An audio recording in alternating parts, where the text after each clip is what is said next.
It's a little after 8. Baby's still sleeping. I don't know how that's a thing, but she is. I'm gonna make a bulk thing of breakfast burrito filling this morning.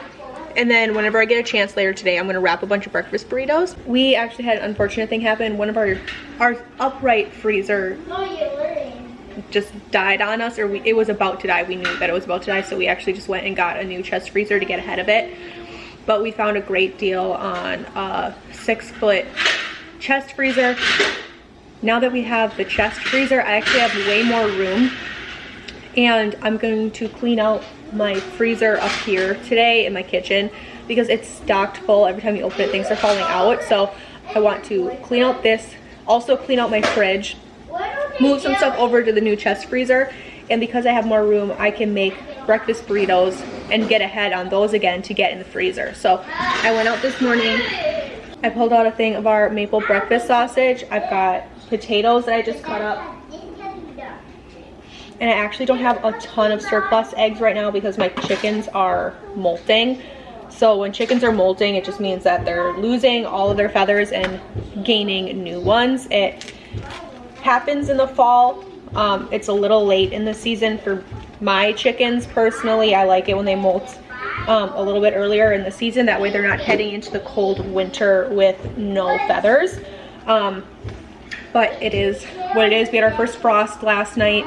So I want to do all the freezer rotating, get my breakfast burritos filled. I also want to go out into the chicken coop today, clean it out, because unfortunately last night we had either a raccoon or a bobcat. We've had both of those all summer trying to get into the coop.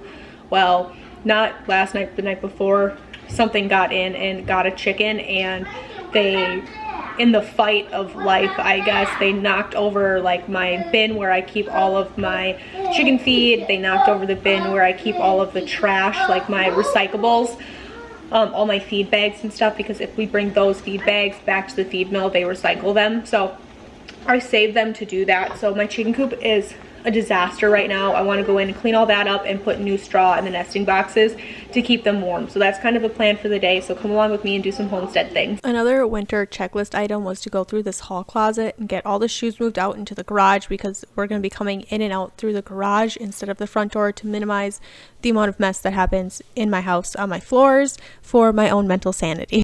I think what I'm going to do now that I have everything out there is I'm just going to carry out all the shoes and figure out what's what. But I am going to put away our summer shoes that we're not going to need. I put those downstairs in the basement, and then I'll pull up all of our winter boots. I just kind of do the rotation for the season. So that's what I'm going to do. I'm going to pull up everybody's winter jackets and get those in the closet now that it's freezing outside, at least in the morning. Before I moved all the shoes out there, I wanted to make sure that everybody had a pair, everybody had a friend, and I wasn't going to be moving shoes out there that either didn't fit anymore, nobody wore anymore. You can see the boxes that I have there. That's actually some donate boxes.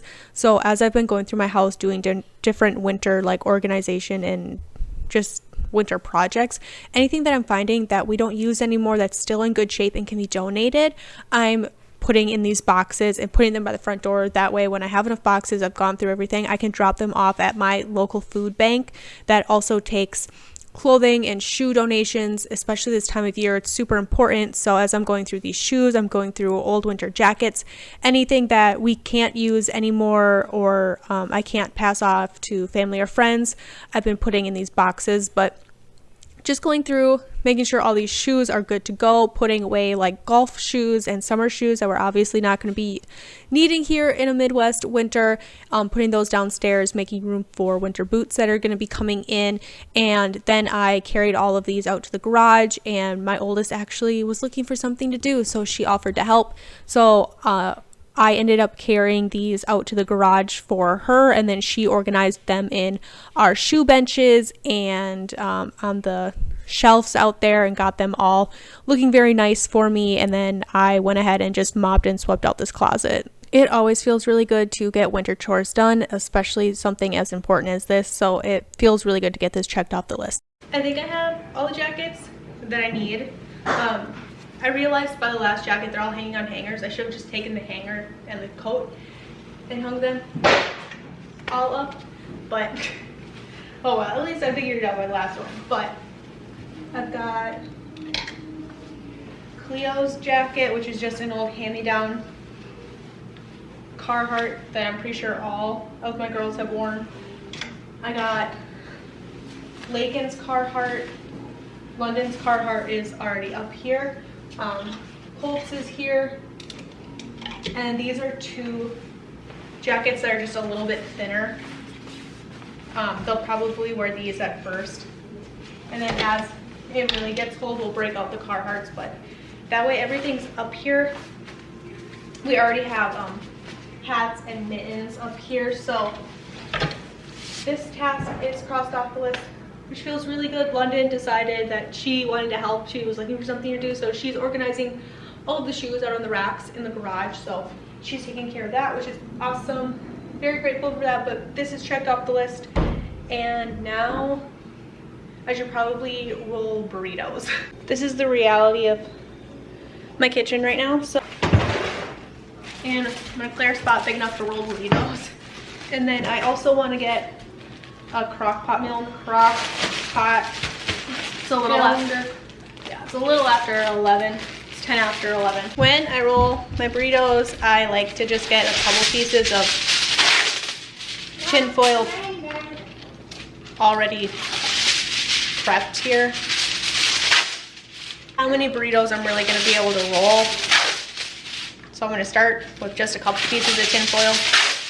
When I roll out burritos, I really like to just make kind of an assembly line. So I'll start with my tin foil, put my tortillas out, and then my filling mixture. My filling mixture is very simple. You don't have to go crazy here, but I have breakfast sausage, eggs, potatoes, cheese. Very simple. And then of course just like salt and pepper and things like that. Very simple, but you could switch this out for bacon. You could switch this out and just do eggs and potatoes. It really doesn't matter, whatever you like. You could also add in peppers and onions and mushrooms and all sorts of delicious veggies. I keep mine pretty basic because they're mostly for my husband, and my husband doesn't enjoy those things. But if I were making these just for me, I would load these things full of all of the delicious veggies. But I'm just wrapping these up in my tin foil here, and then once I ran out of filling, I actually just put my wrapped burritos from my tin foil right into that empty tortilla bag to put in the freezer. I ended up getting 7 burritos, plus we ate this for breakfast, so I think I ended up getting total like 10 burritos, which is really great. And I got some burritos in the freezer, which we have been missing so much. Over the next couple of weeks, I'm going to be doing a lot of freezer meals. I have a trip coming up where I'm going to be gone for a couple of days. And then my husband also has a trip coming up where he is going to be gone for a couple of days. And they're both within like 2 weeks of each other. So I want to do a big bulk freezer meal kind of session where while I'm gone, he has freezer meals. And then when he's gone, I have freezer meals, just to make both of our lives easier. That's the hope and the plan, so stay tuned for that. We are also going to move on to cleaning out the fridge because the baby was still sleeping, and you got to make the best of those nap times. So I went ahead by starting just taking out all of my scraps. I had a lot of garden veggies in here. Some were good, some were not. I didn't clean out my fridge before once a month grocery shopping this month, which was a very bad idea. Things got pushed to the back. Lots of scraps in here. Normally I do not have this many scraps, but it was actually kind of good timing because my chickens are molting, so any extra protein that I can give them, any extra little oomph of scraps that I can give them is actually going to help them regenerate their feathers a lot quicker. And with the temperatures dropping as quickly as they are, we literally went from like 70-80 degrees down to like 40 degrees overnight. It was crazy. So anything that I can do to help them is going to be the best bet. So I just kind of, cleaned out my fridge, took out all the yucky stuff, wiped it down. These are leftover pork chops. We made these in a video together, and I didn't want to waste them. They weren't scraps yet. They were still good, but we weren't going to eat them. So I just put them in a Ziploc bag, and I'm going to put those in the freezer with my burritos and count this as a little bit of a freezer meal, like a lazy meal prep. It stops me from wasting food. It's one of my absolute favorite things. Love to do this, and I'm just gonna wipe it off with a washcloth or like a towel because I dropped sauerkraut all over it when I tried to load it. The reason I love freezing leftovers is one, because it saves money and it also saves time. It's basically a lazy man's meal prep. Put it in the freezer and You don't even have to worry about it. And before, this wouldn't have been an option if we wouldn't have upgraded to a bigger freezer. So I'm very happy about that. Have more room there. We can get this out of the way. Where was it? Under my couch. Oh, see? Told you you'd find it if you cleaned up. Check! As Cleo's awake and it's just a lazy get things done with me kind of day, I'm gonna sit down and I'm not gonna do anything for a while. I'm gonna take a break after I finish these scraps and get the stuff in the freezer. I'm gonna be done for a while. We're gonna hang out. The one thing I will probably do is still put dinner in the crock pot though, and then I'm gonna wait until later and pick back up finishing off other tasks that I wanted to get done today. But I feel really good. Fridge is cleaned out, the scraps are gonna be out, and the closet is taken care of, and all of our winter stuff's up here. So lots of good things checked off the list, and if that's all that happened today, I'd still be happy with that. Make sure it's not burning.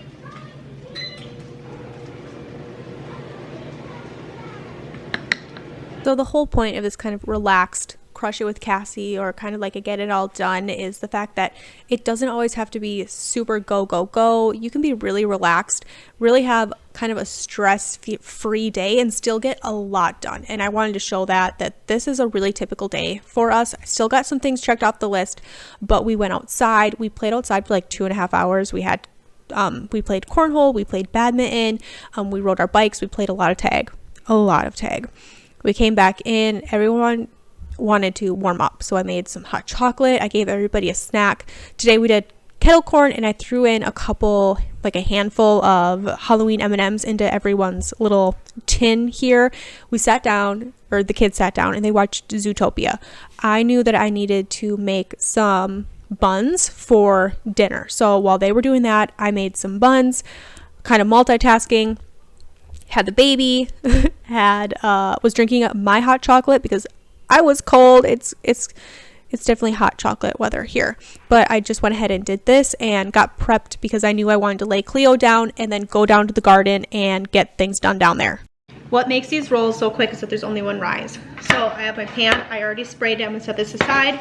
Clean work area. I have my dough cutter. Not necessary, you can use a knife, but I got this at TJ Maxx for like $2.99. I have my dough here, and this is some of the most beautiful dough. It's this golden color because of our farm fresh eggs, but just beautiful. And we're just gonna section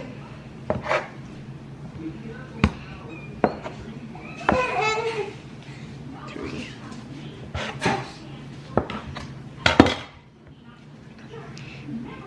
We're just gonna section these off. I'm gonna make pulled chicken and gravy sandwiches for dinner tonight, so these are gonna be our rolls. But you just roll them out into these little rolls, add it to your pan. This is a little much. They do rise, not a crazy amount, but they do rise, and they become these gorgeous supple buns. I switch out the sugar for honey, and they taste very similar to a Hawaiian roll, but they're not $4 or $5 in the store. So these buns are super easy to roll. These are awesome. I love this recipe, you guys. I'll link it down below for you. Super simple, super easy. These rolls only take probably 10 minutes of hands-on time, and from beginning to end they take about 40 minutes. Super simple, super easy, and very doable. They also freeze really well as well if you're looking to make them ahead of time. I laid Cleo down for a nap. I have the baby monitor and everything with me here, but I'm gonna come down to the garden, which looks wild because it is. But I know I have peppers in here, and I was in here, I walked through it last night when I was done closing the chicken coop and realized that I have broccoli a ton in here. So I'm gonna come down here, I'm gonna cut all the broccoli off, bring it inside. I think tomorrow for either dinner or lunch, I'm gonna make a big pot of broccoli soup because I haven't had enough of it all at once at all this garden season to make broccoli soup. So that's what I'm gonna do right now. Cut chickens all in between my feet, and then I'm gonna go into the coop and grab some eggs. I'm gonna wait to put the straw and stuff into the coop until probably tonight when my husband's home, because the shop's closed and he has the key. So I can't get into it to get any of my straw or anything. So that's where I'm at right now, I guess. Oh, look what I found. Can you see her in there? Hey! I'll see you in the spring, little man. Alrighty, but let's go ahead and start cutting off. Some of these are pretty loose. You can see like this, my broccoli is actually about to go to flower in some spots. That doesn't bother me because it's gonna go into a soup, so you're not gonna really sense the texture change, that it's like softer or kind of looser on the head, so I'm not worried about that. But I've got all different sizes here, and I'm gonna take absolutely whatever I can. You can see where the chickens have been dust bathing in the garden, but I got this whole basket full of broccoli, which is awesome, definitely enough for a soup. I'm gonna check my pepper plants. Peppers don't like the frost, so these are gonna be pretty much done. Whatever's on here is gonna be done. So you can see the chickens here have been kind of helping themselves to whatever's down here, which is fine. I don't have an issue with that this time of year, but I'm going to just kind of do a little search and take whatever is worth having and then throw whatever isn't, or I'm just gonna leave whatever's not worth it, like these little ones here. I'll leave them here. The deer can enjoy them. The chickens will eat them, but like, look, this is a beautiful pepper. Still picking peppers in October in Wisconsin. That's insane. But I'm gonna add these to, no ma'am, those are mine, thank you. Maybe I underestimated the amount of basket space I needed, which I guess is always a good problem to have, hey, but I'm gonna start my little pile here, I guess, and check the rest of my plants. Now remember, I have a ton of peppers in my freezer, way more than I'll use in a year, so I'm not worried about leaving some of these on here like this because they're not gonna be wasted. The birds will come and eat them. You can see like the chickens are all in here kind of doing their thing, so I'm not super worried about it. Anything that I'm getting off of these are just gonna go in my fridge for fresh eating, and they're just gonna be bonus peppers for the year. But look at how gorgeous the chickens are in the garden. Can already see some gorgeous peppers here. Awesome. These plants are just loaded, and honestly, some of these might even keep growing even with the frosting temperatures, and I could probably come down here in a couple days and these little ones might be big enough to grab. Oh look, one of the chickens had their way with that pepper. So I'm just gonna pick what I can, and I think we're gonna be carrying stuff up in our shirt. Hey, ma'am, no. Shoo.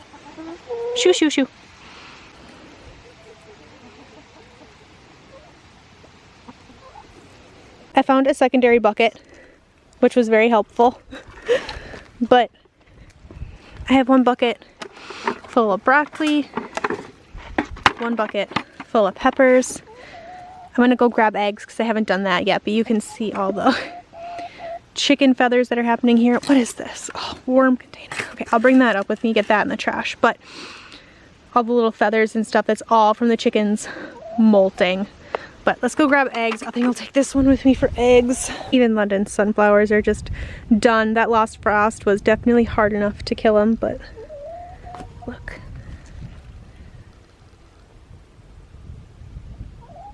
Bumblebees are still out. Also probably trying to prepare for the winter ahead. Lots of cool things we're seeing today. So while we were outside doing all the things, our buns were rising. So what I'm going to do now is separate a yolk from the egg white. We're just going to take the yolk, we're going to mix that up, and we're going to brush that beaten egg yolk over the top of our buns, our risen buns. And these are going to give the most beautiful golden color to our buns. That farm fresh egg yolk is just stunning. It's one of the prettiest colors, I think. We're just going to brush that over our buns and pop those in the oven to bake, and they're going to come out beautiful. So we already talked about our buns, but in here is my shredded chicken. I just took the chicken, pulled it out, put it in my KitchenAid, blended it up. Then I just added some poultry gravy into this. And now we have really great, beautiful chicken and gravy. It's perfect. So we loaded that onto our sandwiches. Here's everybody's sandwiches. I cut one in half for my middle two kids, and then the baby will just get like a little bit of bread, a little bit of shredded chicken, and then I'm cheating and using my microwave today. But I've got some corn and some peas for a side. Super simple, very easy. Just put a little bit of butter in these and then put them in the microwave for a couple minutes until they were thawed out. So corn on the plates and our peas on the plates.